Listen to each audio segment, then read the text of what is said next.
event. So if you're looking for that, please check out our website. And with that, I'm going to hand it over to Mike McGrath, our Preservation Delaware president. Thanks.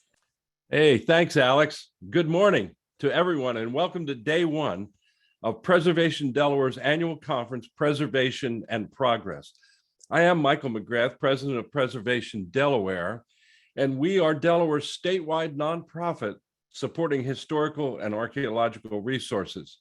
Over the next 3 days, we are bringing to you a series of online presentations that are free and available to the public. These presentations will cover wide-ranging topics and promise to be fun, informative, and sometimes even challenging. If you're a member of Preservation Delaware, you're also invited to join us on Saturday for our online annual business meeting. We will be electing new board members and officers and looking at the accomplishments of the past year, as well as looking forward to the coming year. If you're not already a member, I invite you to join us. By joining, you will be adding your voice to hundreds of others, standing up for what's being torn down. Our history is important to the future of Delaware, and we believe that by demonstrating the strength of those who support our goals and objectives, we can change how Delaware treats its historic and archaeological resources. If you are already a member, I challenge you to bring in a new member. I call this approach, each one signs one. And if you're renewing your membership or joining for the first time, we do need your financial support. I urge you to join us at a higher membership level. Why not consider joining and sending along a check for $100 or more to support the work of Preservation Delaware? I can assure you that your money is being carefully stewarded to maximize the effectiveness and impact of our work. You can find the links to join or donate to the work of Preservation Delaware, which includes keeping these webinars free and open to the public, by checking out our website at preservationdE.org, or the links will be available during these webinars over the next 3 days. Now, let me introduce our keynote speaker for this year's conference. Since 2019, Katherine Malone-France has served as the Chief Preservation Officer of the National Trust for Historic Preservation. In this capacity, she leads the organization's programmatic work in preservation services, government relations, state and local policy, research, outreach, trainings, grant making, and the stewardship and interpretation of the National Trust's portfolio of 28 historic sites. Throughout her almost 20 years in the for-profit and nonprofit sectors of historic preservation, Katherine has made a concerted effort to work across the field, bringing the ability to understand preservation issues from a variety of perspectives and to move initiative forward in ways that are both creative and strategic. That work has ranged from telling the full histories of these properties through creative and inclusive programming to implementing a new shared use operating model. Katherine holds degrees from both Wofford College and the University of Georgia. It is now my pleasure to introduce our keynote speaker, Katherine Malone-France. Thank you so much, Michael. Let me share my screen.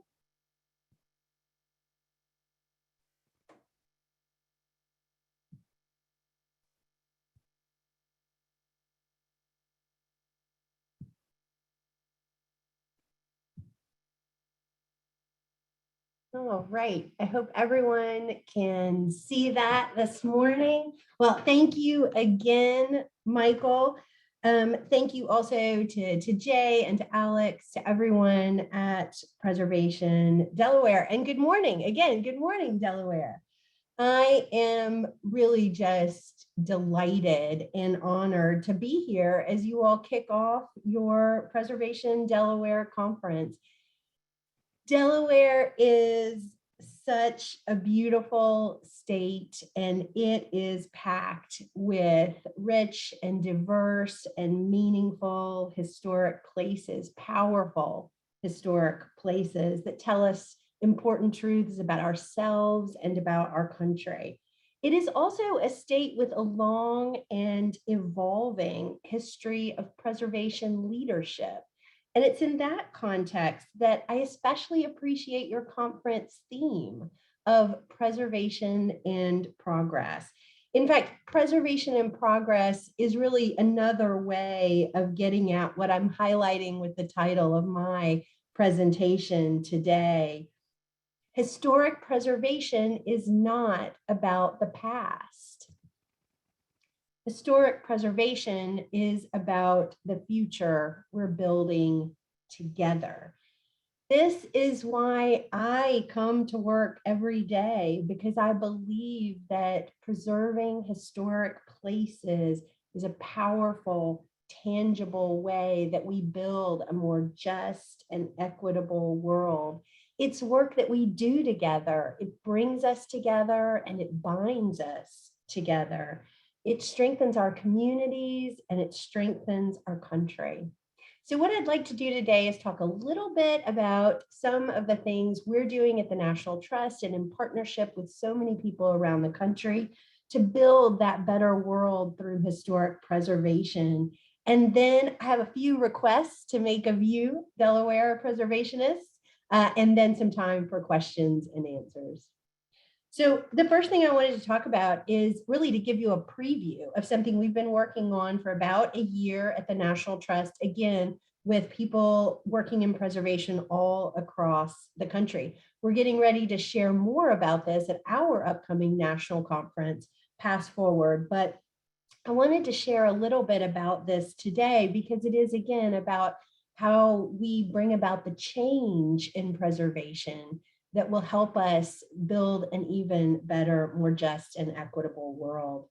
You know, as context for this, recent national and global events, including the ongoing pandemic, increasingly severe climate-related disasters, and acts of truly abhorrent social injustice, have increased the urgency of addressing long-standing challenges in our society. And I expect that you all, like we have at the National Trust, have heard urgent calls for change in the preservation movement.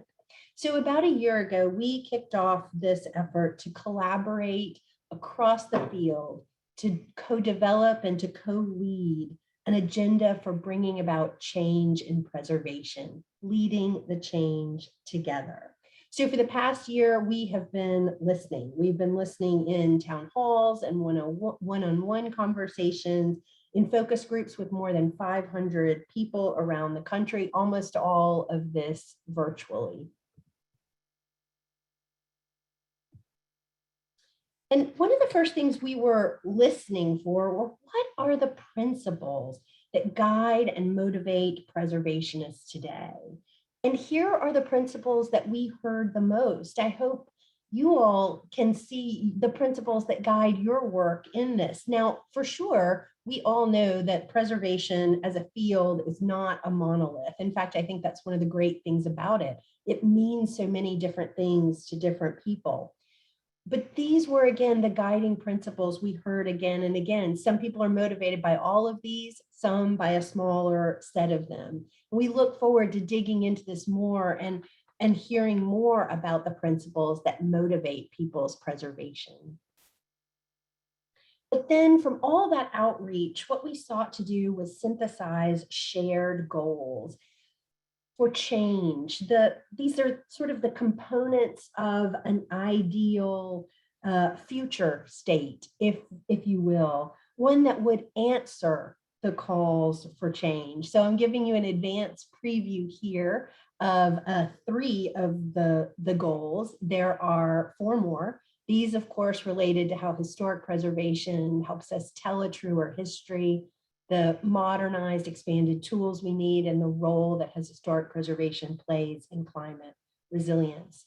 We've begun sharing these out with our Board of Trustees and other stakeholders, previews like this today, but we're really excited to share all 7 goals and the principles and plans for the future at Pass Forward at the beginning of November.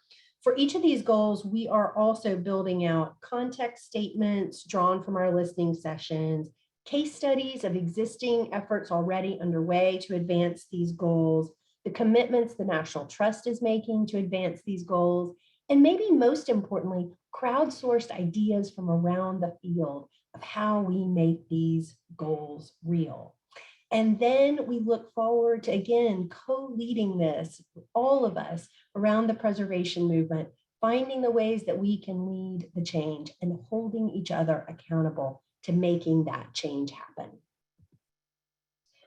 We are really excited about Pass Forward upcoming in November for many reasons, among them this outstanding group of plenary speakers, all of whom demonstrate through their work how preservation can build a better future in so many ways.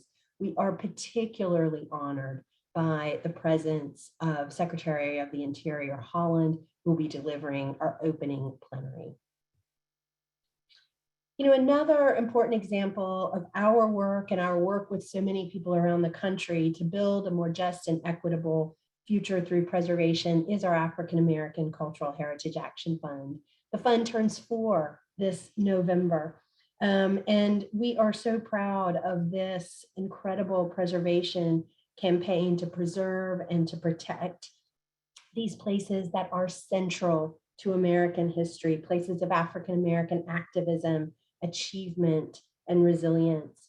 With the visionary leadership of Brent Leggs, the executive director of the Action Fund, we've raised more than $50 million and supported more than 200 preservation projects nationally. This is the largest effort ever undertaken in support of African American historic sites, and it's only going to get bigger.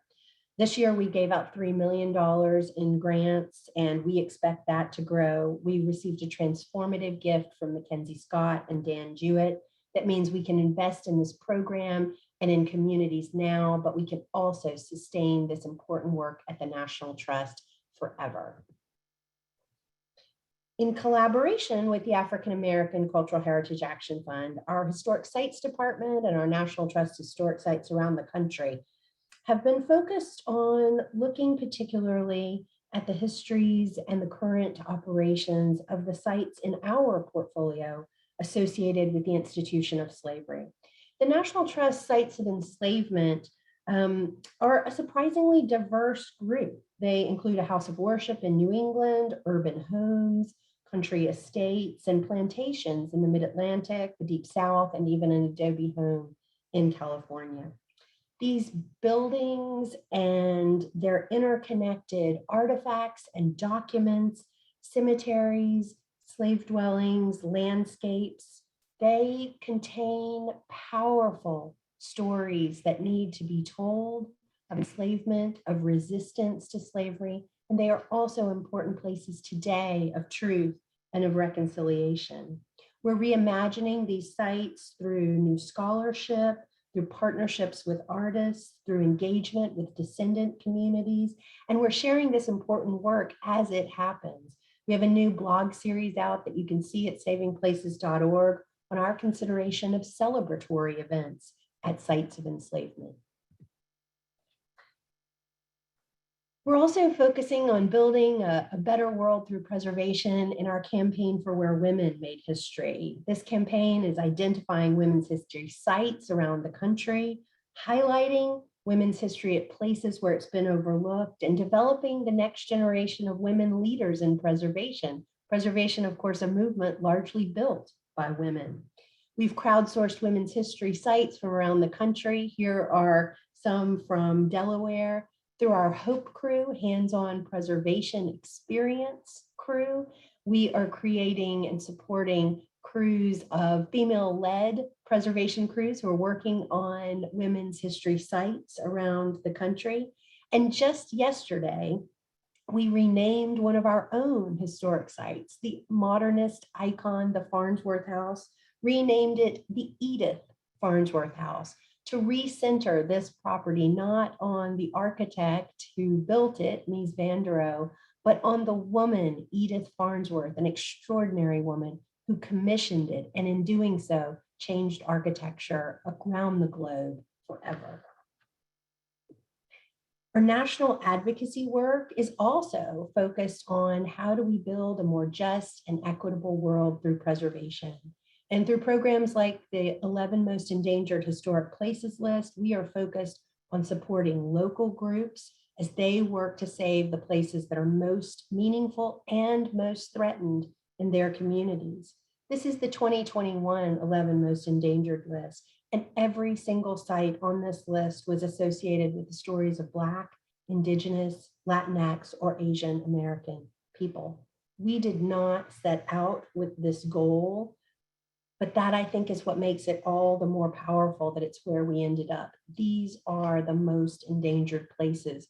Over the last decade, every single endangered list, more than half of it included places associated with people of color and women. That demonstrates again that these are the places that are at risk. These are vitally important parts of our shared narrative. These threats are real. Once these places are gone, they are gone forever. And we as a country will be weaker for having lost them. We're also focused on bringing new funding to building a more just and equitable future through preservation, with tremendous support from the National Endowment for the Humanities.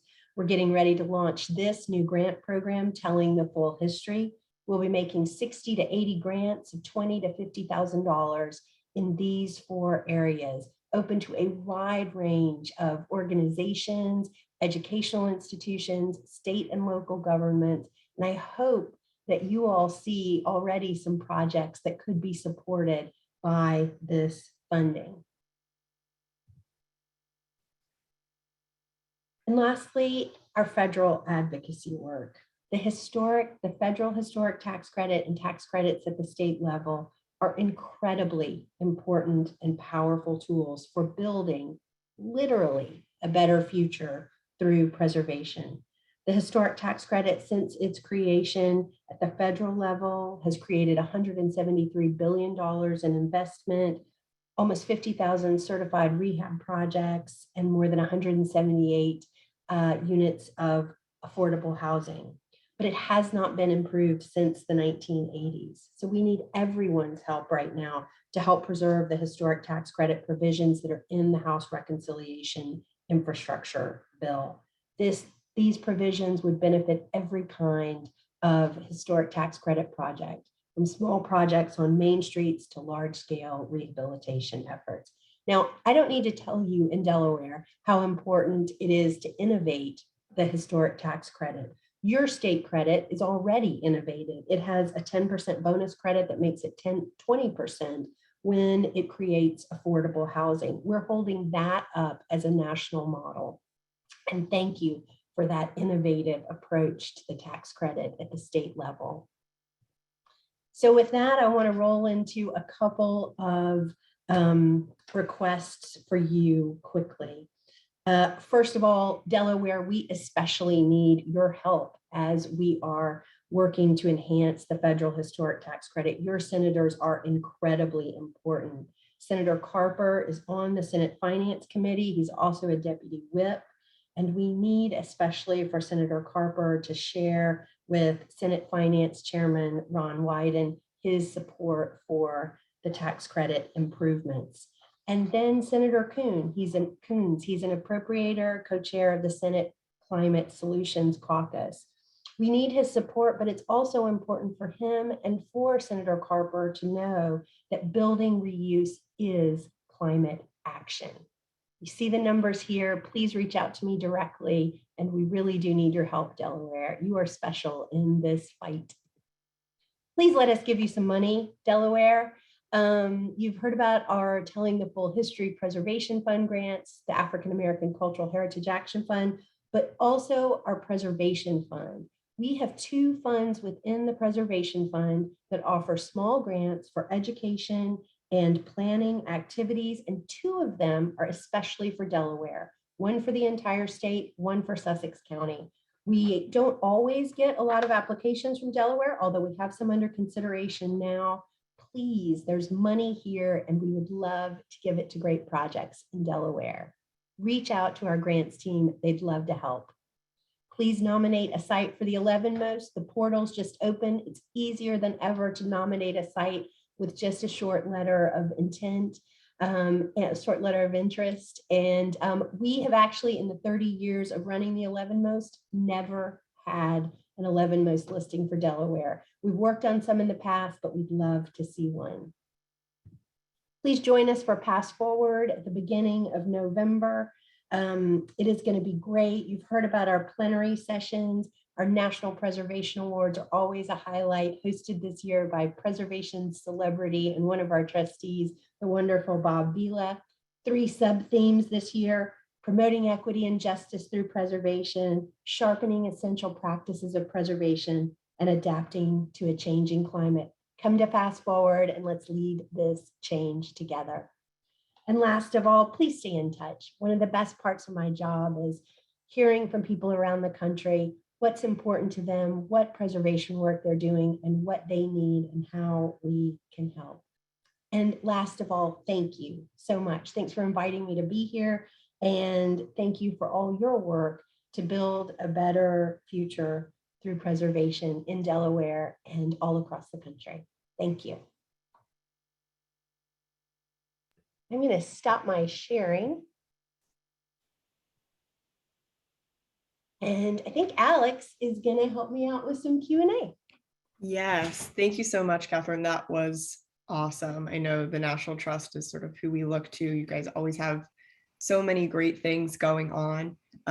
So it's a little quiet this morning in the Q&A. That's okay. It's early. I'm going to take a sip of coffee. But I was sort of thinking, so I know you talked a little bit about the 11 most endangered list and that we haven't had a site from Delaware. So do you have, so I think we have quite a few people on the call that, you know, are sort of involved in historic preservation and kind of history and interpretation in Delaware who may have some good ideas. Do you have, I guess, any suggestions or tips for people who may look to nominate a site from Delaware? Well, I'll tell you what we're looking for. Maybe that's the best tip I can give you. The second tip is just reach out to us. We'd love to talk things through with you and take advantage of this new application process. Super easy to just get an idea in front of us. Not long and involved, just super easy. So please check out this new portal for nominating. But also, I mean, I'll tell you again what we look for. We're looking for places that tell that full, true history of our country. We're looking for places that are actively threatened, that have a threat that we can articulate, because of course, this is really about shining a light on these places and attracting national media attention and other types of support. So we're looking for things with genuine, clearly articulatable threats. And then we're also, though, looking for, and I know this is the case in Delaware, we are looking for places that already have dedicated local individuals and groups fighting for them. We want to amplify that work. We want to support that work. And so we're looking for places that already have people fighting for them at the local level and that have preservation-based solutions. So those are the things we're looking for. There are so many great places in Delaware that are, I know, worthy of preservation and I'm sure threatened. And there's so many great preservationists in Delaware. I know we've talked before about some listings and they just haven't completely come to fruition, but please keep trying Delaware. We would love to highlight your places and how you're fighting for them.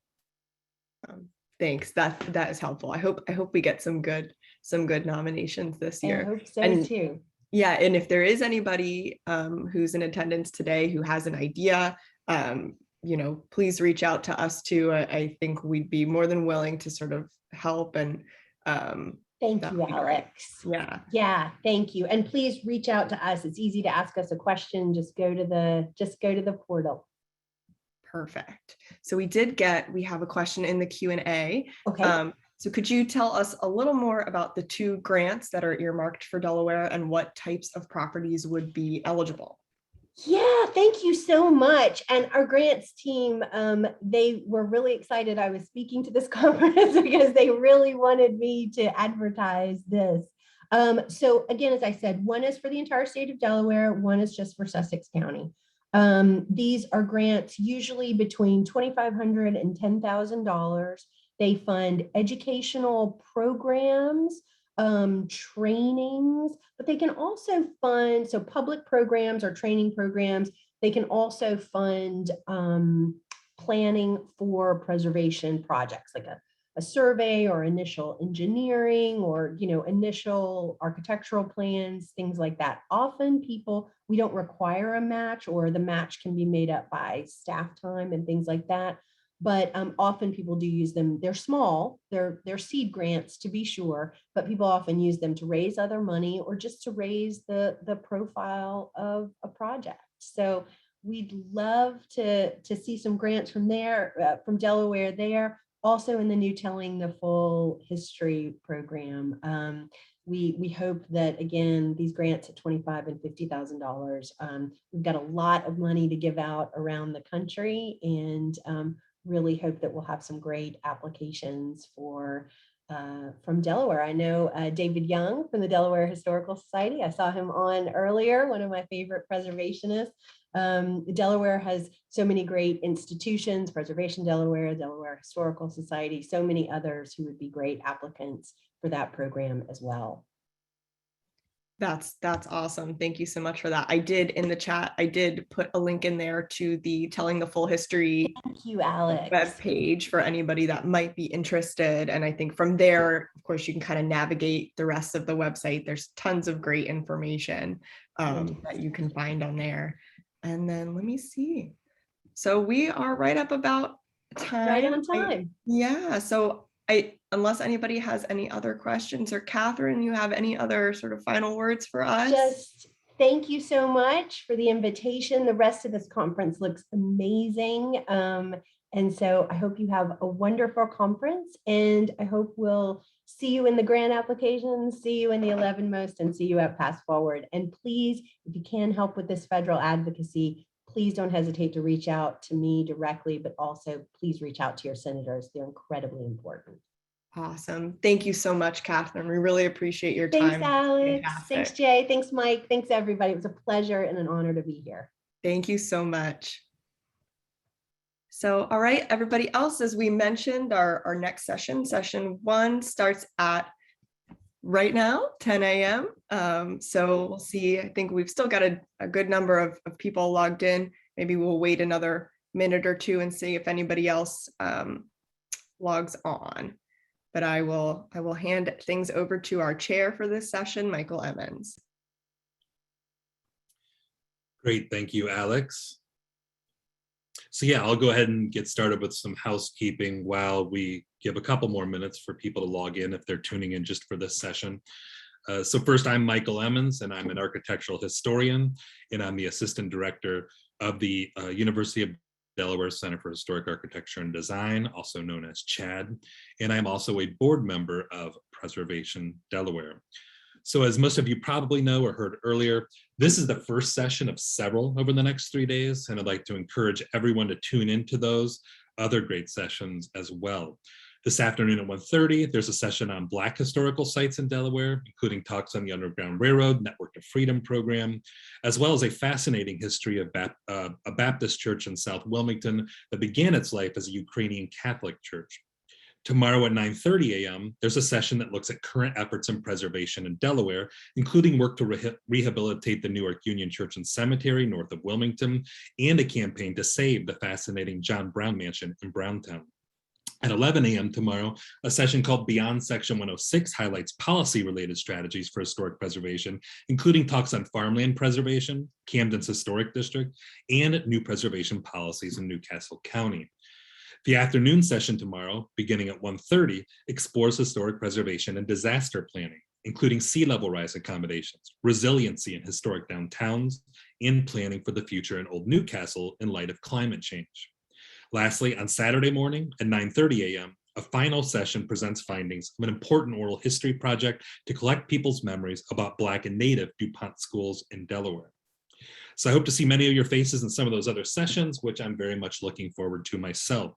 I should also point out that the Saturday morning session is followed by Preservation Delaware's annual meeting for members.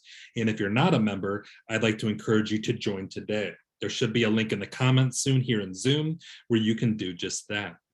Your membership donation helps support programming like this event and fuels important advocacy campaigns across Delaware to fight for preserving our historic places.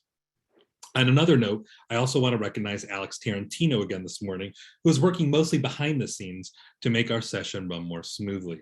Alex is a board member of Preservation Delaware, and she has donated enormous amounts of time and work in planning not only this panel, but this entire conference. So thank you, Alex, for all of your amazing work again this year. Okay, so as far as session logistics, as you probably noticed, only our panelists are visible in this webinar format, so we cannot hear or see attendees. Each panelist will present for about 20 minutes, and then we'll have a question and answer session for about 15 minutes at the end.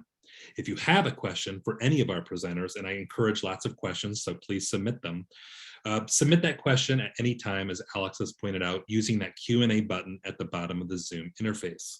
I will then relay your questions to our panelists. You can also use the chat function in a pinch, though that should be used mostly for general comments. Okay, so before introducing our first presenter, I'll just quickly mention that I'm excited to chair a session titled Sewers, Peaches, and Malls. Too often, when we think of historic preservation, we tend to only think of the grand architecture or the most famous houses. But to me, one of the most rewarding parts of being an architectural historian and a preservationist is all the fascinating stories that we find attached to everyday, even utilitarian structures, once we start pulling at the threads to get at their histories. How many of us think about the elaborate sewer systems under our feet almost everywhere we walk? And further, that they might be historically significant and represent all kinds of interesting cultural history. Or peaches, which we might associate with a different kind of preservation. But here in Delaware, as we'll see, they were a powerful economic generator and cultural force that produced many of the historic farmhouses and landscapes still with us today. And as for malls, how many of us consider a trip to a doctor's office or a wine shop a historical experience? And yet, shopping malls and their changing designs represent dramatic changes in American society. And the one we'll hear about today almost drips with historical associations, both real and revived. So without further ado, let's hear about some of these fascinating resources. Our first presenter is Anu Kandal, who, with her co-authors, Christina Servetnik, Craig Madrigal, and Liza Davis, works for the municipal finance and construction element of the New Jersey Department of Environmental Protection, which administers the State Revolving Fund, a federal-state partnership that provides low-interest financing to improve drinking water, stormwater, and sewer infrastructure. And every SRF project is evaluated for its potential to affect significant historical and cultural resources. Anu is an architectural historian with an MA in art history from Rutgers University, with a concentration in cultural heritage and preservation studies. Christina is an archaeologist with an MA in anthropology from the University of Wyoming. Craig is an archaeologist with an MA and PhD in anthropology from Rutgers, while Liza is an archaeologist with an MA in anthropology from New York University. And with that, I will let Anu take it away. Thank you, Michael. And good morning, everyone. Thank you for giving us this opportunity to present our research on New Jersey's brick sewer infrastructure as a historic resource. Since the early 1980s, the New Jersey Department of Environmental Protection's municipal finance and construction element has provided financing for both drinking water and wastewater infrastructure projects, and this quilt symbolizes how the program works. A water pollution problem is identified, and municipalities apply for funding to remedy the issue. The next step is to conduct environmental and engineering reviews. And the brick pattern seen here represents the brick sewers as well as our cultural resources review. And once the review is completed and the project is approved, the loan is dispersed, and the result is clean water. Our work as part of the Cultural Resource Unit requires us to review every project for its potential to affect historic and archaeological resources. At first, many of the projects that came in involved the construction of new facilities such as treatment plants, collection systems, and outfalls. More recently, the projects we fund are mostly renovation or replacement of older water infrastructure facilities. We realized that as part of our obligations under Section 106, we needed to evaluate whether these utilitarian and often invisible structures could be National Register eligible historic resources. And accordingly, we have been developing a historic context to inform our management recommendations for New Jersey's older sanitation infrastructure. We focused first on Camden, which, like so many other American cities, underwent rapid growth and industrialization in the 19th century, followed by decline in the late 20th century. And this is a postcard from 1946. Camden's oldest brick sewers date to the mid-1800s. But before we kind of get into the Camden sewers and sewers generally, it's important to understand how we got here. Early cities had no systematic plans for dealing with stormwater and sewage. Rudimentary and often ineffectual drainage systems were built by property owners to reduce flooding from rainstorms. And human waste was deposited in privies or cesspits, and when a privy was filled, it was emptied by workers like these. And overcrowding and poor sanitation resulted in repeated epidemics of deadly diseases like cholera. And so the priority for many American cities was to pipe in clean drinking water, and that resulted in the construction of sites like the Fairmount Waterworks in 1815. But access to water in houses led to a dramatic increase in the amount of water used, which then had to be carried away from the city. And the earliest sewers simply dumped the waste into the nearest river, and that itself created new problems. And these early cities were then caught in a vicious loop of contaminated water and then further contaminating the water supply. This 1832 cartoon depicts the owner of the South Fork Water Company traversing the Thames River. The water company relied on the Thames River as its water supply.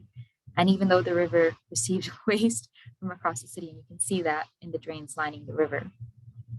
And the people lining the banks can be seen demanding pure and clean water. And one of them can even be seen saying, "We shall all have the cholera." So, bit unfortunate. Even after sewers were constructed in cities, there was potential for their systems to leak and release wastewater into the ground.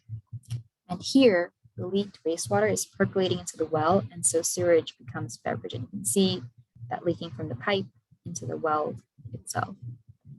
In the mid-1800s, cities and sanitary engineers were experimenting with best practices for construction and design.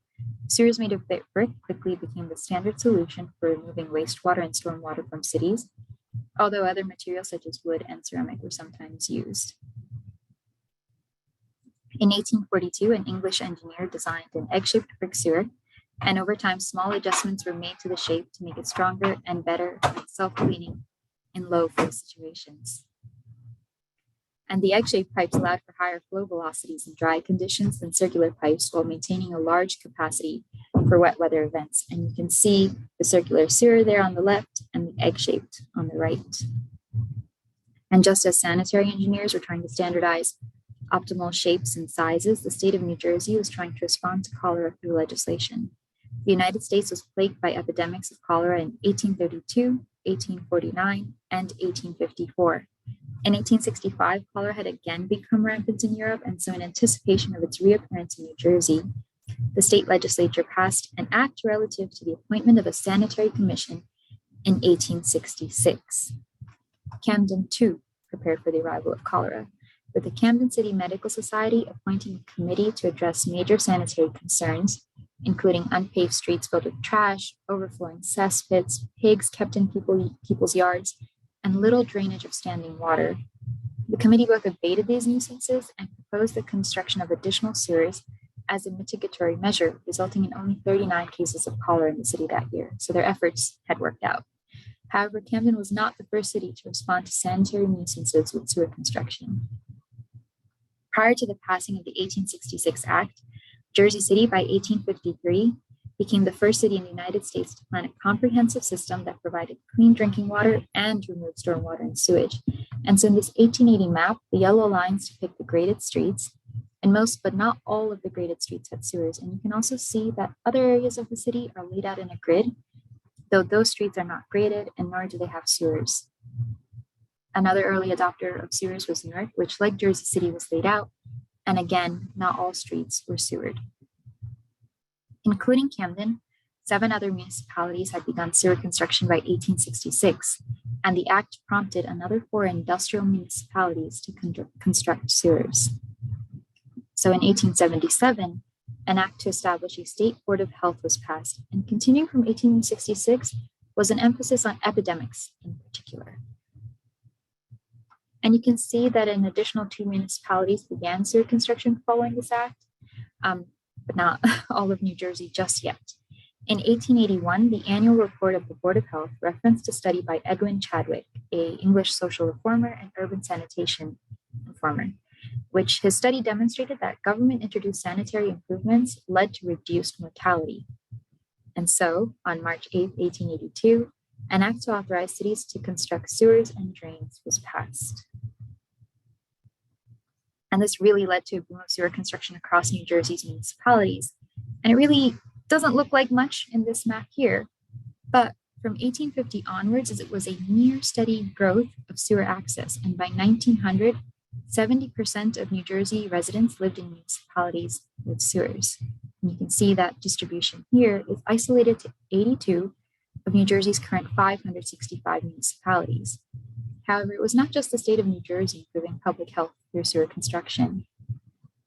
Across the country, other cities were building systems in response to their own unique challenges.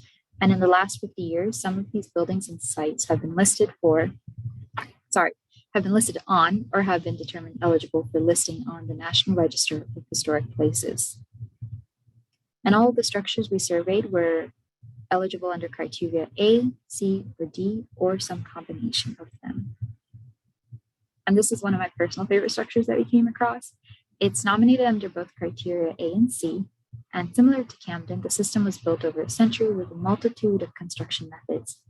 And you can see both the brickwork and the stonework in this image here.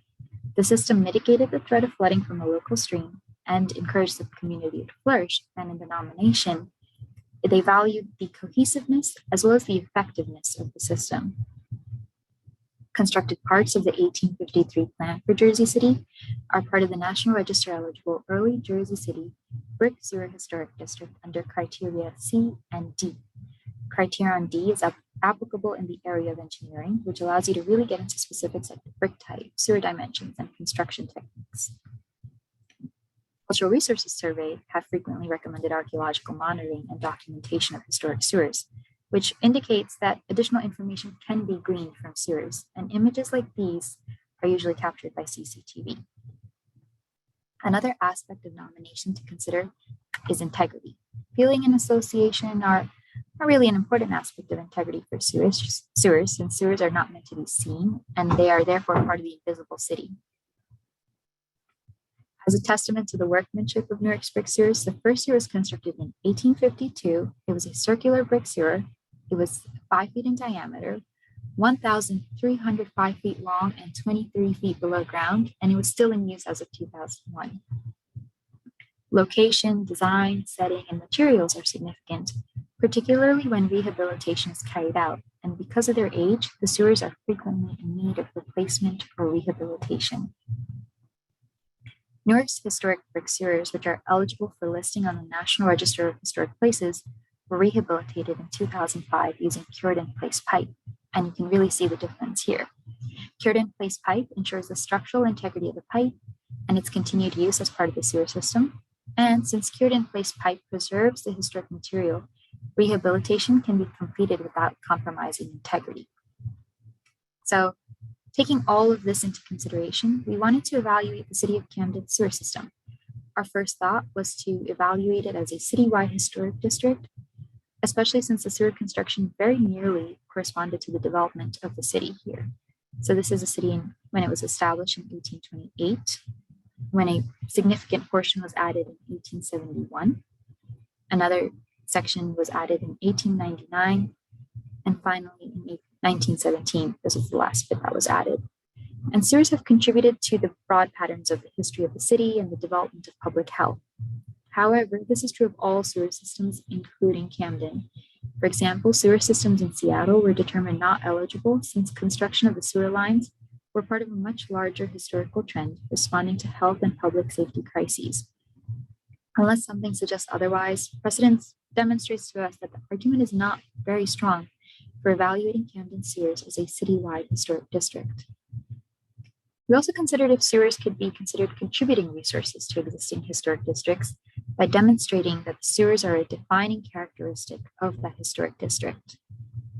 One example we turned to is Fairview Village. Fairview Village, which was previously known as the Yorkshire Village, was originally built as an industrial housing project for shipbuilders during World War I. And in a 1920 study of 4 contemporaneous industrial housing projects for shipbuilders, the placement of sewers and alleys in Fairview Village, seen in the top image, was demonstrated as atypical for a federally built industrial housing development of that time. And that makes the planning of Fairview Village's infrastructure unique. In the above cross-section, you can see the gas and water lines are located on the main roads, and the sanitary sewer system is located at the rear of the house in the alleyway. Whereas in Union Park Gardens in Wilmington, Delaware, in the image below, everything is located on the main roads, the water, gas, and combined sewer. Additionally, the U.S. Shipping Board's Emergency Fleet Corporation and U.S. Housing Corporation, responsible for the construction of Fairview Village, adopted housing standards from Lawrence Bay. He was a housing reformer in the early 20th century, and included in Bay standards was the importance of sanitation not being managed through privies and cellar water closets. So this meant that no matter what, a comprehensive sewer system had to be planned in conjunction with the design of Fairview Village. And in this example, the sewer system can be considered a defining characteristic of the historic district. Another possibility is to nominate individually eligible components, such as the line ditch sewer. It was completed in 1907 by Aaron Ward, who was a local Camden contractor who had constructed significant portions of Camden's sewer system. And the green line seen here is just line ditch, though he's constructed throughout the city, of course. In Ward's obituary published in the Camden Courier, the line ditch sewer was described as an engineering marvel because it was constructed in quicksand. And at a time when most sewers were constructed on timber bases, using concrete or brick for the sewer, Ward used wooden pilings to secure the sewer in the quicksand around Little Newton Creek. And in this image from the construction site, you can see some of these details. Concrete flooring was poured onto a timber base, and you can see the timber bases here in place. The walls were made of stone, and the top was a brick arch, also under construction. The completion of the line ditch sewer reclaimed nearly 100 acres of land fronting the Delaware River, with potential for both residential and industrial use. However, more study is needed to determine if this sewer reaches a level of significance for it to be individually eligible. And it might be a little grainy, but Aaron Ward is the man in the center with the bow tie and suit. And his suit is dark and everyone around him is wearing white shirts. As we conducted our research, we became curious about the nomination potential of Camden sewers broadly in the context of the state. And one such approach we're interested in is a multiple property submission, previously referred to as a thematic resource. And it's already been used for citywide sanitary infrastructure, like this one in Rhode Island.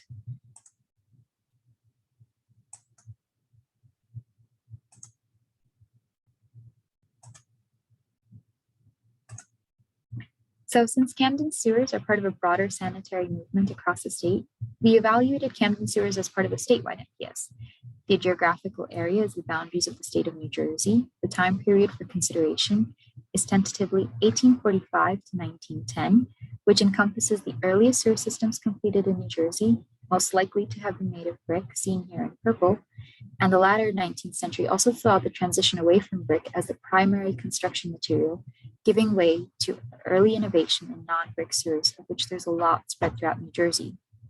Sewer construction, however, was not the end of the sanitary movement or major hallmarks in sanitary law. Once public health had improved following sewer construction, the amount of waste, not only from people, but also New Jersey's industry, released into public waterways became the next priority. Most cities followed this idea of disposal by dilution, wherein the waste was disposed in large bodies of water, and therefore it was diluted. So not the best idea. In 1897, the Passaic Valley Sewage Commission reported that the Passaic River, located in northern New Jersey, was being polluted by 70 million gallons of untreated raw sewage every day. In 1900, the State Sewerage Commission recommended cities invest in the complete purification of waste before disposing of it, and this was addressed by the passing of this 1909 Act. In 1908, the Passaic Valley Sewage Commission began construction on its treatment plant in Newark, and this was completed in 1924, and the boundaries of the site are seen here in red. And the commission would, of course, modify the plant. This is it in 1951. And in 1975, PVSC began construction on new components of the treatment plant in order to comply with the Clean Water Act. The Clean Water Act was passed in 1972 to restore and maintain the chemical, physical, and biological integrity of the nation's waters, and it had required more scientific and higher levels of treatment. The act also required state agencies to oversee the building of secondary wastewater treatment plants and every industry to adopt the best technological innovations in order to reduce their discharge of pollutants into the water. And so by 1987, the construction of the PVSC plant was nearing completion. and portions of the facility have been determined eligible as part of the Passaic Valley Sewerage Commission North Bay Outfall Sewage Works Historic District. The structures in red are contributing, and some of the lines that you see are the historic main conduits, and they run throughout the site. And you can see this historic main conduit as it's seen from inside the Venturi meter chamber building, and then how it is when it's been partially demolished. And it was something we had never quite seen before ourselves, so it's quite incredible to see it. And now let's look at some of the above ground structures. You have the wet weather pumping station, the Venturi chamber meter building, and that's where there was an overhead view of the historic main conduits, as well as the architect's rendering of the head house. In addition to the contributing structures, those in blue are more modern additions that are not yet historically significant. The site is subject to continued reinterpretation as the Clean Water Act turns 50 next year. A more recent facility we can look at is the Camden County Municipal Utilities Authority, which constructed its water pollution control facility in Camden in the 1980s, consolidating several smaller plants that had been built as early as 1915. So this raises the question for us, if this treatment plant, which will soon turn 50, if it is eligible for listing on the New Jersey and or National Register of Historic Places. Frequently, sanitary responses were correlated to legislation. Studying the city of Camden helped us think critically about ordinary sewer systems, those that were not comprehensively planned. And it was not just Camden, as we saw other municipalities constructed sewers, treated waste, and expanded their systems before it was legally required of them. And those that we have not even covered here today responded only as it was required of them legislatively. So for us, this dichotomy raises the question if one response is more significant than the other. We've raised a lot of questions today, which is truly reflective of our process. We started by thinking about Camden and its brick sewers as an isolated case study, but it has transformed into something where we are looking at the statewide responses, the later construction of treatment plants, and soon we'll have to consider the Clean Water Act and those responses as well. Of course, if you'd like to get in touch with us to speak about any and all things sewers, we can be reached at the email addresses on your screen. Thank you.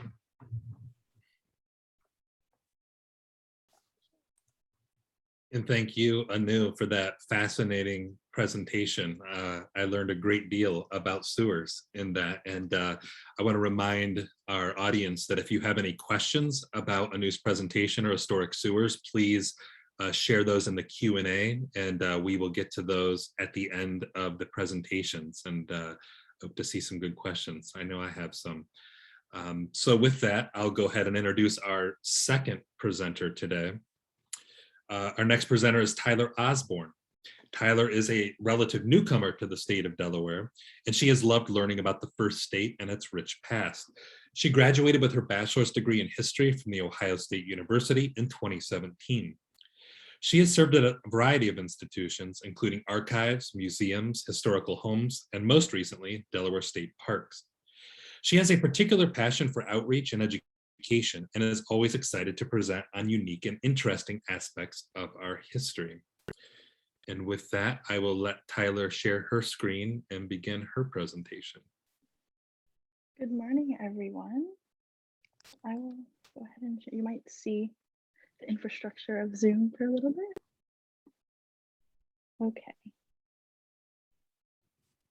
So I'm going to talk today about the history and the rise and the fall of the popularity of peaches in Delaware. So if you're native to Delaware, which I'm learning more and more about, is that peaches are one of the most popular foods in Delaware, second to muskrat and scrapple, I hear.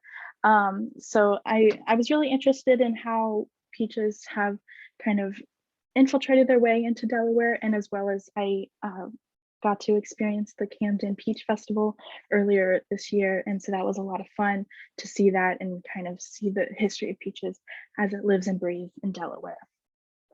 So doing research, I found that Howard Pyle, he is an illustrator and an author and a native of Wilmington. He was traveling around the area and he visited Wilmington and Philadelphia, and he called Delaware the land of peaches in an issue of Harper's Monthly Magazine in 1879. He described the bustling markets that were selling Delaware peaches, as well as the peach factories throughout the state. And the industry around the peaches and was very impressed by their production, as well as he very artistically described the aromas or the overall sounds and everything of the market, which was very picturesque. So we know that Delaware was the land of peaches, but we have to wonder, how did that happen? And so Major Philip Rybold, he was a contributor of popularizing the fruit throughout the state. So in the early 1800s, farms across the state, they were struggling and they didn't have any major productions. And so the major was traveling and he was a bit discouraged by the lack of agriculture throughout the state. And so he had some money after the construction of the C&D Canal. So he had some money. And so with that money, he established his own orchard outside of Delaware City. And that really took off. It was really popular, and his success really encouraged other farmers around the state. And he would also travel to Philadelphia to sell the fruits, and he would supply Delaware's Wilmington or other larger cities around the state. His family maintained the popularity of peaches throughout the family. And so his grandson often recounted the stories of their family selling peaches or growing peaches. And he tells a story in an oral history about one day his father traveled to Philadelphia to sell peaches, but the vendors refused to pay full price for the peaches. And so instead, and in retaliation, he tossed the peaches over the side of the boat into the water. I guess you could call it the Philadelphia Peach Party, but it was an often occurrence in the peach markets. So Major Philip Rybold is an example of a success that peaches brought to different families throughout the state. But then you can also see in these homes that were homes of prominent peach and as other businessmen as well. So in clockwise order from the top left, you have Governor William H. Ross's house, the houses of John Lyndale, William Cochran, and John Cochran. So all of these men, they worked in a variety of fields, but they were also peach farmers, and their fields such as journalism or politics really helped and fostered their peach success as well. So you can see just the grandeur of these houses and how peaches helped them become so well off in their own worlds. It should be noted that the peach success not only came to those of generational wealth, but it also allowed success to come to different families and people who might not have achieved it otherwise. So Samuel Jones, he was a self-educated African-American man. He began working for the Shawcrosses, who were a prominent peach farming family. They were the largest during that time, and he began working for them in his 20s. While he was working there, he developed a lot of skills and know-how of the peach industry, how to properly farm them and harvest them. And then during this time, he also saved enough money to eventually buy his own farm. In 1869, he rented the Clayton family farm, which was another prominent peach farming family. And this was actually kind of controversial because a lot of the neighbors were not happy that the Clayton family had rented their land to a Black man, but the Claytons stood by Samuel Jones and they were really confident in his abilities. So when he rented the farm in 69, they saw a large return and the market was booming during that time. So he had made a lot of money. And so by 1900, the family had saved up enough money. And so they were already living in their own home on their own farm. And they had 3 children, and all of them were very well educated. And the family was fairly wealthy. And we can see that according to, we have the inventory of their home, and there was a grand piano in the house. So it showed that not only was it allowing old money and generational wealth families to profit off of peaches, but up and coming families and farmers within the state were also able to achieve this level of success through peaches. And it should also be noted that while Samuel Jones's story is one of great success, this was somewhat of an exception for him. As you can see on the stereograph on the right, there are a good number of the peach farm workers. They were often African American, and they might not have been slaves. Not all of them were slaves, but they were also working at much lesser wages, but they were also performing much of the workload. So in this stereograph, you can see some orchard workers, and there were two different groups who worked peach orchards. They were split into groups known as the pickers, while there were also the peach plucks. So pickers were described as the skillful harvesters. They took great care to choose and pick the best fruits, and they carefully handled them, although they did sometimes take a couple of snacks. Although there were the peach plucks, they were often migrant workers, and so they were a little bit less respected in the communities. They were seen as less efficient or less careful, and although their work sometimes didn't do that well, but they were also very needed as the peach orchards were producing so much, they needed extra labor on hand. So these are three different bushels of peaches. So these are the different sizes of bushels that you could buy a long time ago, and you can still see these similar sized bushels today. And the author John J. Black, he wrote in the 1800s that during the time in Delaware, there were about 40 different species of peaches grown throughout the state, and then they would be sold in bushels like this in markets. So railroads were instrumental in growing the peaches' success throughout the state. So in the left-hand side, you can see the railroads that grow throughout the state, and then they go into the surrounding major cities. And so these lines allowed them to really sell their peaches all the way down from Sussex and then bring them up to Philadelphia, New Jersey, or even New York at times. And then on the right-hand side, you see the Philadelphia, Wilmington, and Baltimore Railroad Station about the 1880s. So there were different centers of the peach market in Delaware. Middletown and Camden, Wyoming were often fighting for the title. And then this is a road right in front of the peach orchard. You can see the peach orchard on the right-hand side there. It's Pfeiffer Orchard from 1923. So that's one of the more prominent peach orchards in the state, and maybe some of you have even been to their festival. So there are conflicting reports about how many peaches or peach trees there were actually in the state. I've seen as many as millions of trees, but I've also seen as low as 100,000. So although there's some great discussion of how many trees there actually were, but we do know that Kent County was the strongest producer of peaches for many years, and still kind of holds that distinction in the state. Some of you may know the peach blossom is the Delaware state flower, and it was actually kind of unique how this was decided. So in 1895, the school children voted on what they thought should be the state's floral emblem. And so they all voted the peach blossom. And so you can see the different headlines here throughout the state where they were announcing that these school children had voted for the peach blossom. And then on May 9th, 1895, the legislation was passed naming the peach blossom as the floral emblem.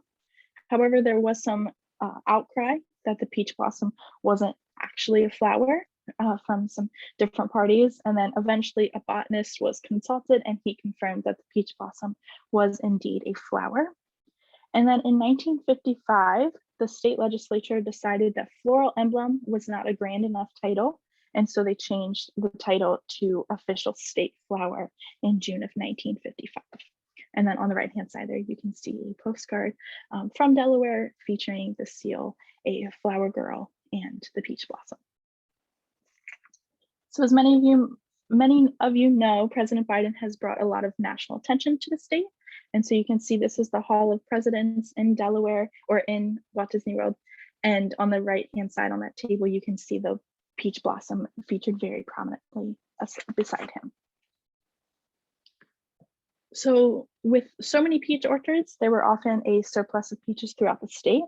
So farms and manufacturers began canning and jarring the fruit, and this allowed the fruit to travel farther and preserve for much longer. So this is actually a label from a local peach orchard or peach canning. And the image on the left-hand side, this is from the same story that Howard Pyle wrote about when he was describing Delaware's peach industry that I mentioned earlier. And so he described that women would, in a cannery, they would work together to peel, pare, split, and stone the fruit.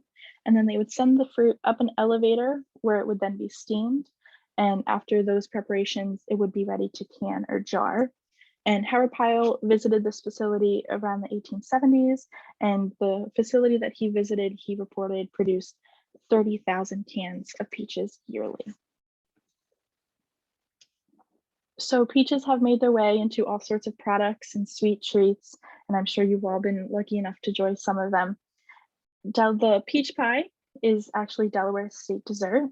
And then you also have the peach ice cream or peach brandy. And then the recipe that you see on the bottom there, that is actually from the DuPont family recipe book. And so peaches were very prominent throughout the state. And so we even had some tunes that were written about the fruit. So I'm gonna play some audio for you. So this was recorded about 1915.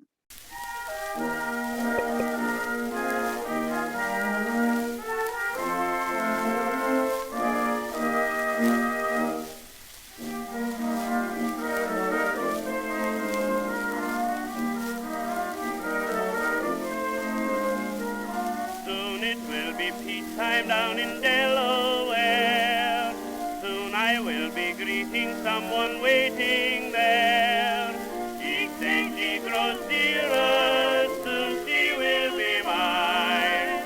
Every day grows nearer to peach picking time. So you can see it was very sentimental in the hearts of Delawareans. And so that was recorded in about 1915. That was one version of the song, and it was recorded by Albert Campbell.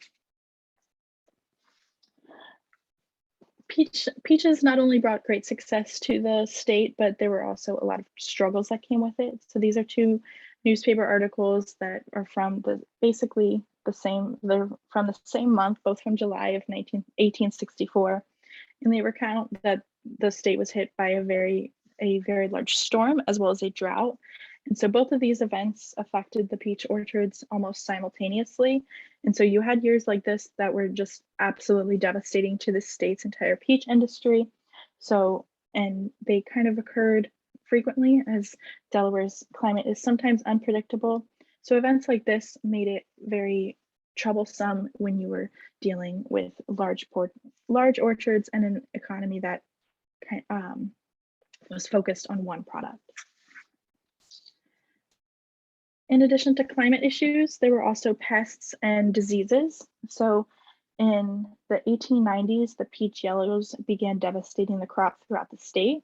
And so they were caused by aphids, which anyone who gardens or read The Grouchy Ladybug knows that aphids can cause a whole lot of problems.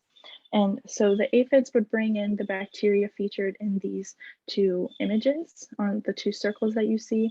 I studied humanities, so I don't know much about science, so I can't really tell you what we're looking at, but I do know that the image that you see on the left-hand side, that is what a peach tree would look like after struggling with the yellows.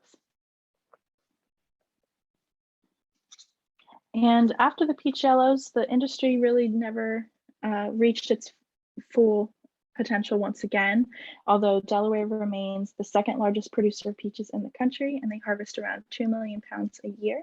So although it's not as strong as it once was, it still remains an important part of Delaware's heritage and its history, and I think still probably holds a very special place in many of your hearts. So that's all I have about peaches, and this is a little shameless plug. Delaware State Parks Cultural Resource Unit, we have a social media pages on Instagram and Facebook if you want to go ahead and give us a look, and you can check us out. And that's all I have. Thank you, Tyler. And yeah, do follow that account. That looks interesting. And where I have studied a couple of properties that have peach history. I had no idea how rich the history was. So thank you for sharing that. And I want to remind everyone that if you have a question about peaches or peach history for Tyler, go ahead and share those in the Q&A button below, and we'll get to those after this last presentation. And so speaking of the last presentation, our last presenter on this panel is Katherine Morrissey. Katherine is the Associate Director of the University of Delaware Center for Historic Architecture and Design, or CHAD, so she's my colleague. She's an architectural historian who holds an MA in Urban Affairs and Public Policy with a concentration in historic preservation, and is currently a PhD candidate in preservation studies at the University of Delaware.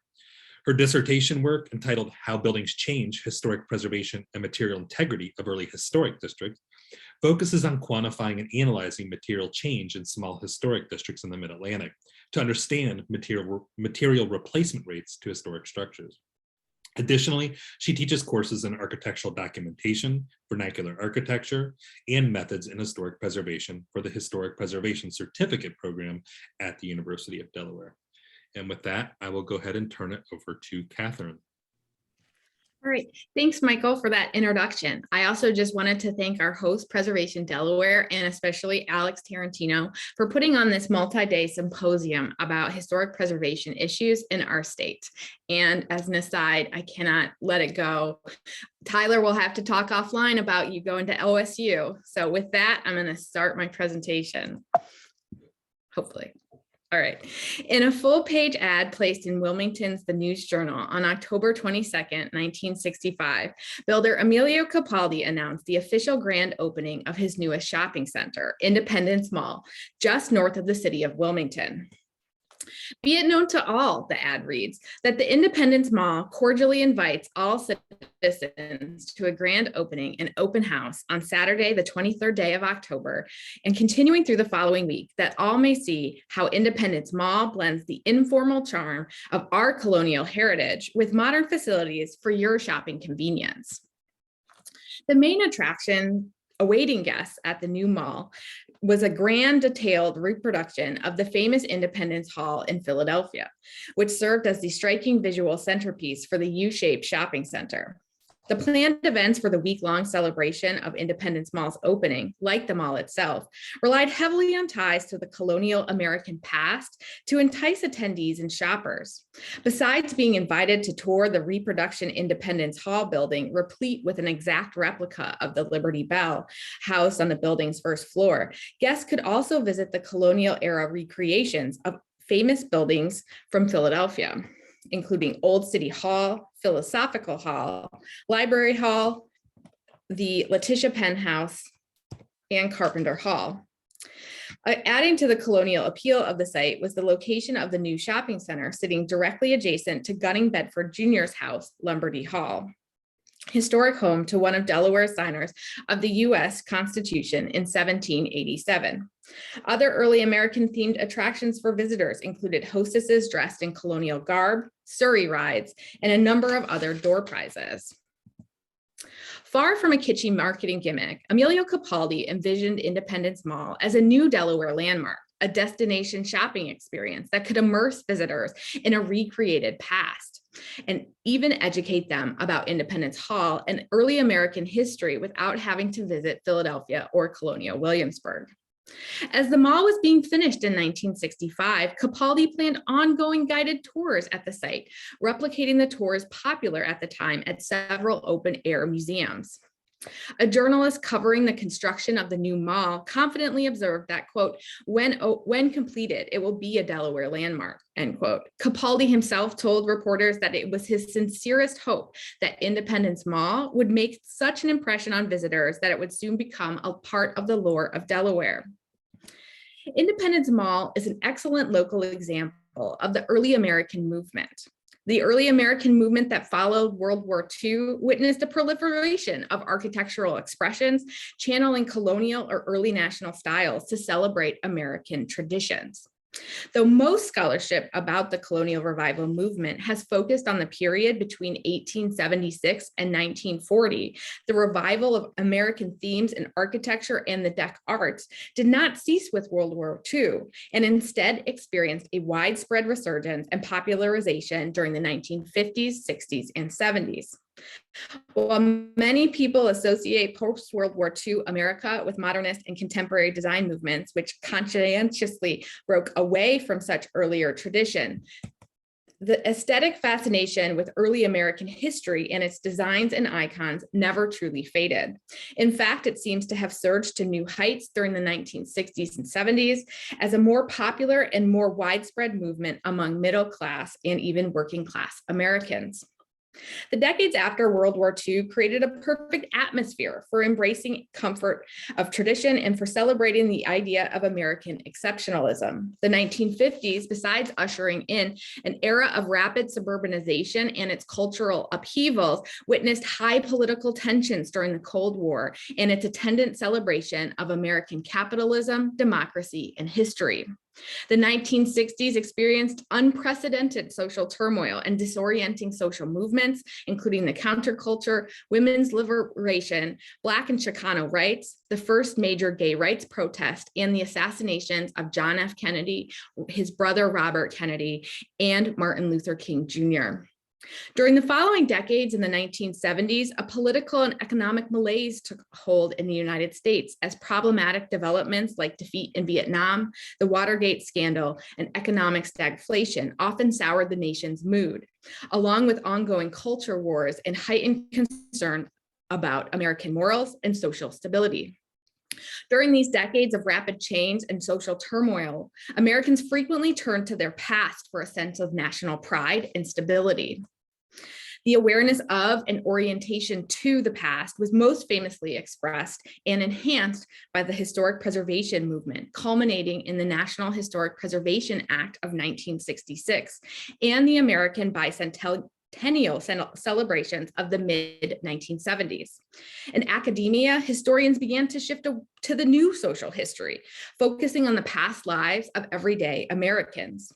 However, the celebration of American traditions during the 1960s and 70s went far beyond the passing of historic preservation legislation, national celebrations, and academic developments, expressing itself most powerfully and extensively through consumer-driven activities, including tourism, pop culture, and especially real estate and home goods. Americans traveled to historical destination sites like Colonial Williamsburg in Virginia, Greenfield Village in Michigan, and Old Sturbridge Village in Massachusetts, and they visited local historical sites in droves. On television, historically themed programs like Bonanza, Gunsmoke, and Little House on the Prairie transported Americans to earlier and presumably simpler times in the nation's history. The early American movement manifested itself most extensively in people's houses and commercialism in the domestic sphere, thus drove the post-World War II early American design movement. Through real estate sales, the renovation of old houses, furniture sales, and the marketing of a large array of new products that reflected historical themes. Capitalizing on this commercial interest in early American design, many builders of new commercial buildings literally followed suit aesthetically, building comfortable and familiar colonial commercial buildings, often citing these new commercial buildings on the edges of new colonial inspired subdivisions. Oftentimes these new commercial buildings, especially shopping centers, were built by the same developer as the subdivision, with the commercial buildings reflecting the architectural treatments found in the new housing development. Like their newly constructed residential counterparts, early American commercial buildings seamlessly blended colonial-inspired design, new construction materials, and the conveniences of modern technology. These commercial buildings typically featured only select elements of early American architecture to achieve a particular look, idea, or sentiment, and this resulted in entirely new building forms. While the idea of a colonial era or a colonial inspired shopping mall seems somewhat contradictory, colonial style architecture was actually a common design motif for 20th century roadside buildings. In the early 20th century, newly mobile Americans, especially city dwellers, sought to escape the heat, noise, and dirt of the city by touring pleasant landscapes. For some auto excursionists, the interest in the countryside was enhanced by the presence of historic places along the roadside. Early efforts to capitalize on history-oriented tourists were created in the 1920s and 30s, including historic markers programs, colonial sightseeing day trips, and even historic house museums. Additionally, antique mania took hold in the 1920s, and antique collectors discovered that the motor car greatly facilitated their journeys to remote districts for treasure hunting. These seekers of antiquity needed suitable places for dining, refreshment, and lodging. Many of these early travelers dined and stayed in early inns left over from stagecoach days. By the 1920s, several old taverns were brought up to the standards of a discriminating and comfort-loving public. Newly renovated roadside inns provided the genteel traveler an alternative to roadside food stands or diners, which were notoriously masculine and rough. Soon, purpose-built roadside commercial buildings sprung up along the roadways to capture these new motoring tourists. The largest of these colonial-inspired roadside chains was, of course, the Howard Johnsons. Historian Lawrence Levine has argued that Americans were, quote, torn between the past and the future, that they could enjoy the freedom of new morality only by surrounding it in the verities of the past. Similarly, Americans who delighted in the speed and independent mobility of the modern car often pulled into a colonial inn or a gas station, which seemed to reassure that while transportation had been revolutionized, the underpinnings of American culture remained intact. This need for reassurance continued after World War II as well. Scholars have only noted in passing a construction boom of colonial-inspired commercial buildings in the post-war period. Art historian William Rhodes has stated that enthusiasm for colonial forms did not end with the rise of modernism in post-war America, pointing to the continued use of colonial cupolas and white trim on gas stations and supermarkets in the 1960s and 1970s. This renewed interest in colonial gas stations was not surprising. By 1960s, a rebellion against modernist roadside architecture had occurred. Landscape historian John A. Jackal went the farthest in trying to understand the rebellion against modernist commercial buildings and the newfound interest in colonial designs in the post-war period. He states that the porcelain and plastic gas stations built in the modern style met with disfavor from planning and zoning commissions, in addition to criticism from the general public during the 1960s. As a result, several oil companies began to design gas stations that blended into the new suburban landscape. The National Petroleum News stated in 1960, the so-called icebox look is out. While most of the designs of gas stations still use a basic metal building, they mustn't look like metal, end quote. Instead, the industry magazine advocated for the use of rustic features like cedar shakes, brick, and roof overhangs. Many colonial gas stations of the 1960s and 70s were purpose-built, but earlier gas stations could also easily be remodeled. While these scholars have pointed to the continued presence of colonial-style architecture well into the post-war period, to date, there is no scholarship that defines this overarching architectural design characteristics, especially for commercial buildings. Independence Mall is the most prominently cited and arguably the grandest example of an early American commercial building in the state. Emilio Capaldi crafted an elaborate and distinct shopping destination with a colonial American feel by reproducing the architecture of historic and iconic Philadelphia buildings arranged in a U-shaped layout to simulate an intimate early American village. Grafting colonial architecture onto a modern shopping center form, Capaldi sought to recreate the feel of the past, warmer, more charming, and with more character than much of the modern commercial architecture in the area, while touting the authenticity of both the building and the experience, though he was, in fact, creating a type of commercial site that had never existed in the past. The main design concept deployed at Independence Mall was the extensive use of replicas of colonial era architecture from Philadelphia. Though many of the original buildings Capaldi replicated were freestanding, his careful arrangement of them as an attached building allowed them to be connected through hallways and for individual businesses to occupy more than one building facade. This individual facade segments employing contrasting roof lines and a variety of exterior wall treatments, including brick, stone, clapboard, and board and batten siding, give the building the appearance of a layered colonial village. While the construction of Independence Mall was perhaps seen as gimmicky by some observers, the impetus behind the construction was far more complex. Emilio Capaldi was a first-generation Italian-American citizen. For Capaldi, love of his country, American history, and colonial architecture were a balm to the stress of everyday life. In an article about Capaldi and the Independence Mall project published in the Philadelphia Inquirer magazine in 1964, he stated, quote, "Whenever the pressures of a new business threatened to get me down," he said with a laugh, black eyes flashing, "I didn't take a tranquilizer. I took a trip to Philadelphia so I could relax and amble through the streets and admire the old homes like when I was a kid," end quote. He stated that on one of his frequent trips to Philadelphia, where he spent hours sketching colonial era buildings, he conceived the idea to replicate Independence Hall as opposed to the new strip malls. He said, "Which are springing up everywhere. They leave no impression on you after you leave them. They're sort of long gray lines with dits and dots of neon, right? That's why I wanted to build something different, something that adds to the overall appearance of my city," end quote. After he completed Independence Mall, Capaldi planned a second similar replica shopping center, this time in Delaware's state capital of Dover. In fact, Capaldi had hoped to build an Independence Mall in every state across the country. A 1965 newspaper article discussing the construction of the mall notes the shopping center would be built on similar lines to the Independence Mall. However, the city of Dover did not approve Capaldi's initial vision, stating that the proposed steeple would detract from the charm of the old State House and Legislative Hall.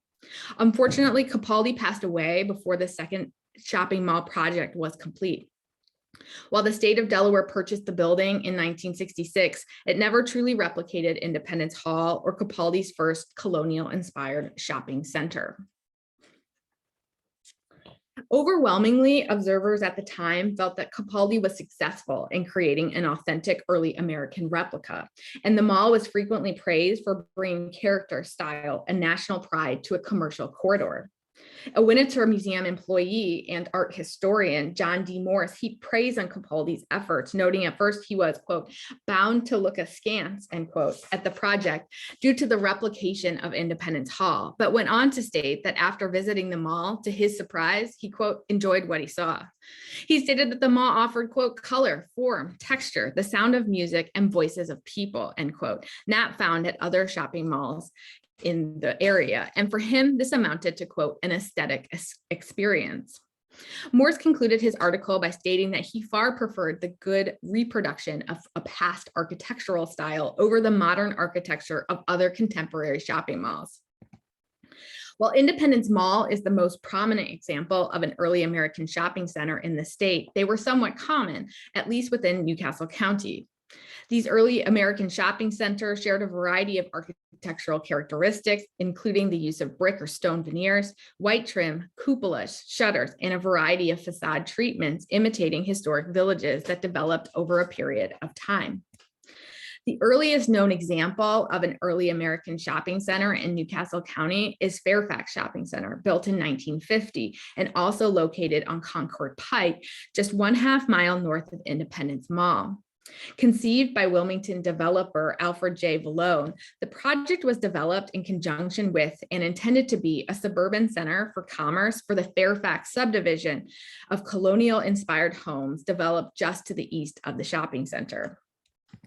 An article published in the Wilmington Morning News announcing the near completion of the shopping center and described it as, quote, "conforming to the colonial Williamsburg type of architecture," end quote, further declaring it, quote, "a shopping center the likes of which is seldom found in this part of the country," end quote.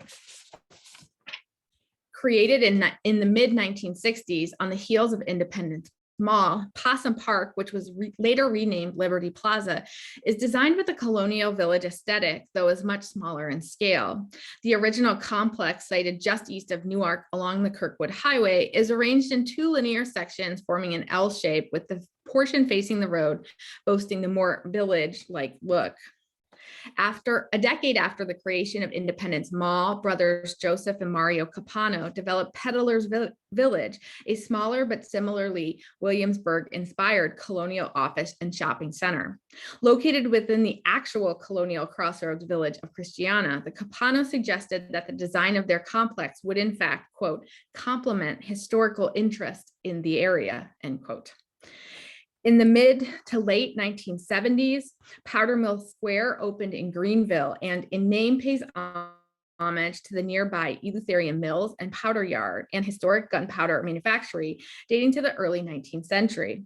The shopping center and business complex takes on a similar colonial village aesthetic akin to Independence Mall, but on a smaller scale and with somewhat less elaborate architectural flair.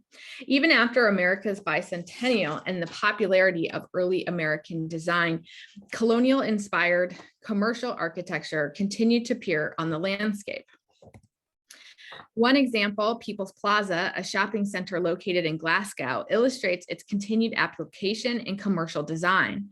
The earliest and original portions of the complex constructed in the mid to late 1980s consist of long colonnaded plazas with brick storefronts and features hipped roofs, central pediment cross gables, and large ornate cupolas. While strip malls and shopping malls are not evocative cultural resources, most people, they have an almost ever-present permanence on our landscape. They represent many important historical trends of the post-war period, including suburbanization, car culture, and of course, consumption. These buildings were created in response to changing social and settlement patterns, and at the time they were constructed, they were a unique and new resource type, even though they're still constructed today. But beyond the shopping mall's importance to the development history of the United States, Independence Mall is also emblematic of more than just that. Emilio Capaldi viewed Independence Mall as a spectacular monument to the American past, a stylish place for commerce in the present, and for Delawareans as a focal point for the future. Thank you. And thank you, Catherine, for that wonderful presentation. We're all going to be driving around looking anew at all these commercial structures that are themselves now historic. That's great. So I'd like to encourage all of our panelists at this time to feel free to pop back on video and unmute when they need to answer some questions. We do have a couple of questions that have rolled in for all of the presenters. I also, before I forget, want to just point out that this conference and this session was sponsored by Tetra Tech, so we thank them for their support. And I also want to remind everyone that recordings of all these presentations should be available shortly on the Preservation Delaware YouTube account and possibly on the website. So if there's something you want to rewatch, you should be able to do that here shortly. So I want to go ahead and get to the first question, which came in from Debbie Martin, and she asks the folks that presented on the sewer stuff, after studying this topic, is there anything that modern sewer engineering could learn or relearn from historic sewer construction? Tricky question. The answer is absolutely. We, throughout the course of our research, we came across a study out of Leuven in Belgium, and it was many engineers working on this project where they looked at the survivability of historic sewers and used that in turn to inform their decision-making and their thought processes about modern sewers. They looked at factors such as the slope of the sewers themselves, the material that was used. They compared brick and concrete, as well as the age of the sewers, to understand just when expectations could be there for replacement or rehabilitation of the sewer systems. You can always learn from the past. Thank you. Okay, so the next question came in for Tyler Osborne and asked, how did you get started on researching Delaware's peaches and its history? And is it part of some larger study? And are there any publications or documents coming out at any time soon that you're aware of or from you that relate to the peaches and its history and Delaware's resources? So how I got started on this project is I was invited to speak at the Camden, Wyoming Peach Festival. And so I kind of catered this more towards them originally, but then I was really proud of the work and I was really excited about it. And I thought it was really interesting. And so I wanted to be able to make it more applicable to a wider audience.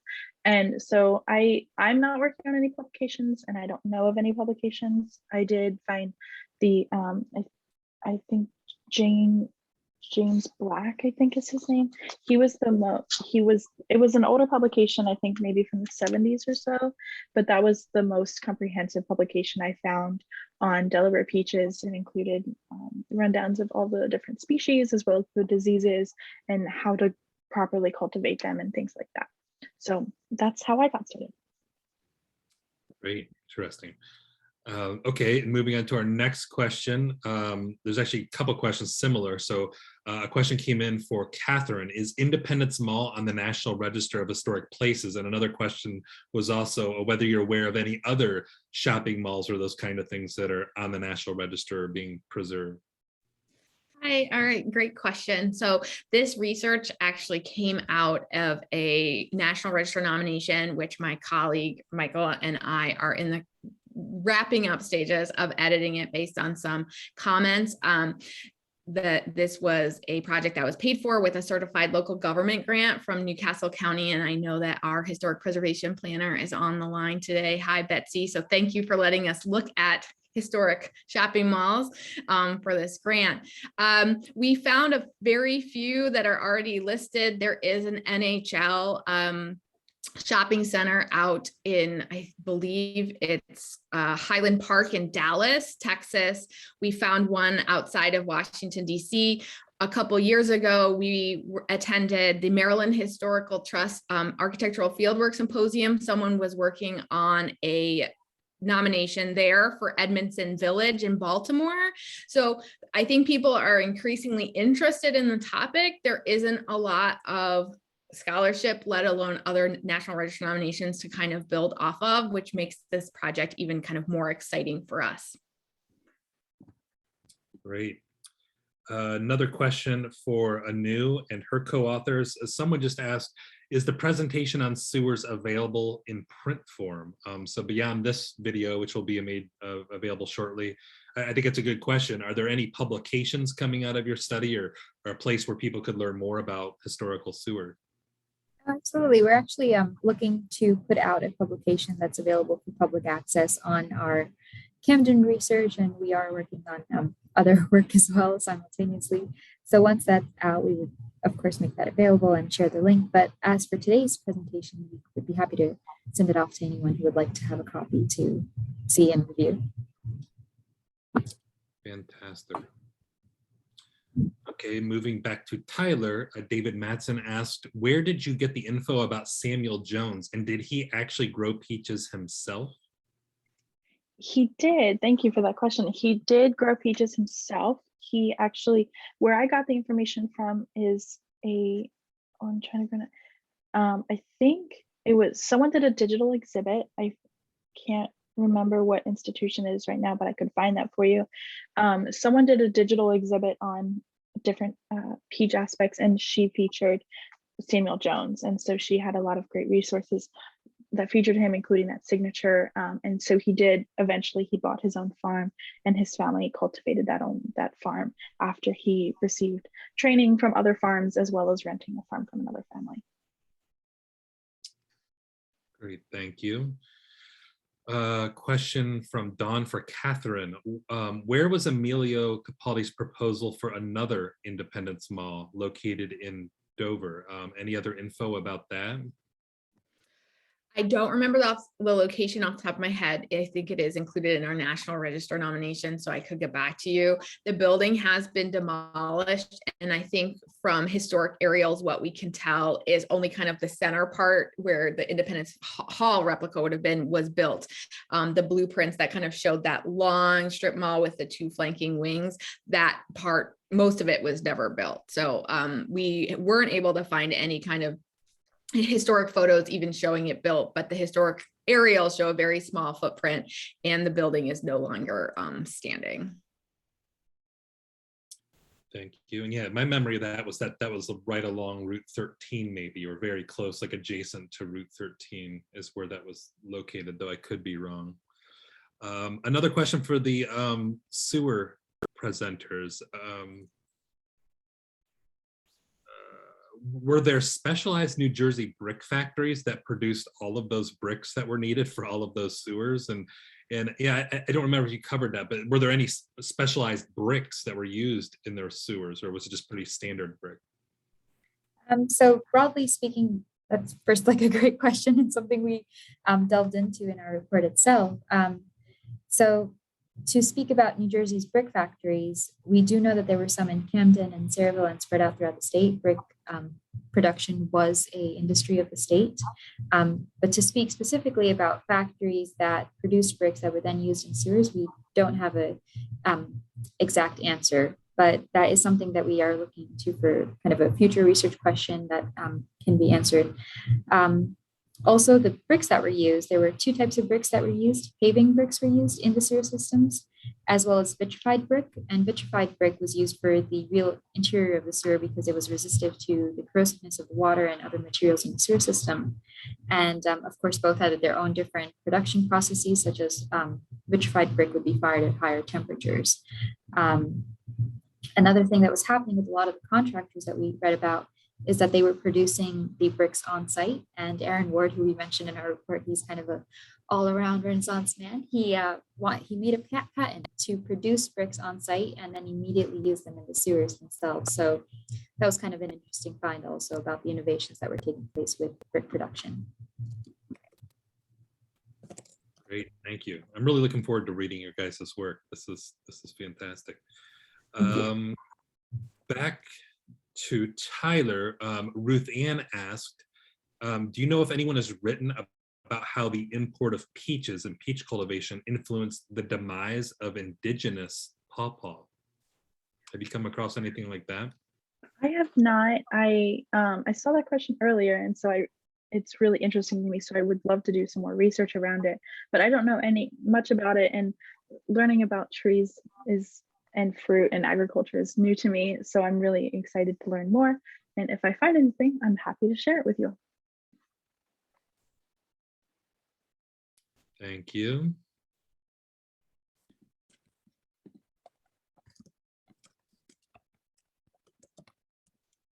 Okay, I see Charles Jennings wrote a pretty lengthy one also for Tyler. It's saying in the 1840s, Philip Raybould constructed the first peach mansion, which apparently was a Delaware regional variation of the Greek Revival style.